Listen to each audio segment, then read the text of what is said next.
গতকাল হঠাৎই ভাটপাড়া ৬ নম্বর ওয়ার্ডের গুলির আওয়াজে পায় এলাকাবাসীরা। খবর পেয়ে ঘটনাস্থলে আসে ভাটপাড়া থানার পুলিশ। বিভিন্ন এলাকায় তল্লাশি চালিয়ে ৫ জনকে গ্রেপ্তার করেছে। সুমিত বিশ্বাস, বিকাশ ঘোষ, ঝন্টু দাস, সুশান্ত পাল ও বিপ্লব। কেন গুলি চালালো, কোথা থেকে পিস্তল পেল, আজ এদের আদালতে পাঠানো হচ্ছে। পুলিশ নিজেদের হেফাজতে নিয়ে তাদের জিজ্ঞাসাবাদ করতে যায়। না না, ওরকম ভাবে তো হয় না।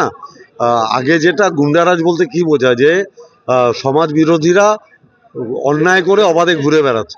আর আজকের ব্যারাকপুরে কেউ যদি কোনো অন্যায় করে তাকে জেলে থাকতে হবে, দুটোর মধ্যে পার্থক্য আছে। অর্থাৎ বিজেপির পক্ষ থেকে বারংবার বলা হচ্ছে আপনি সাংসদ হওয়ার আগে গুন্ডারাজ খতম করবেন, কিন্তু ওরা বলছে যে গুন্ডারাজ খতম। আপনি তো কি বললাম, একই তো উত্তর কতবার দেব। আগে অর্জুন সিং এর আমলে গুন্ডারা খুন করে মস্তানি করে ঘুরে বেড়াতো, আর এখন কেউ একটা গুন্ডামি করলে তাকে জেলে থাকতে হচ্ছে। এটা হচ্ছে পার্থক্য।